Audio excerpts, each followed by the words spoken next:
عاجبك يا عبد العزيز العمايل بتاعت ابوك داي؟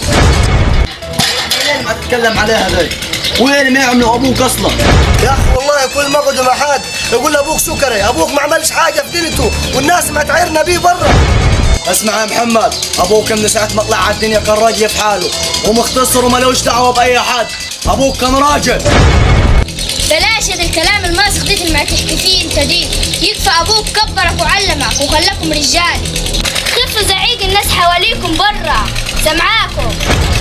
وهي نعيمي بس ابوك ما عرفناش تاريخ الناس داي.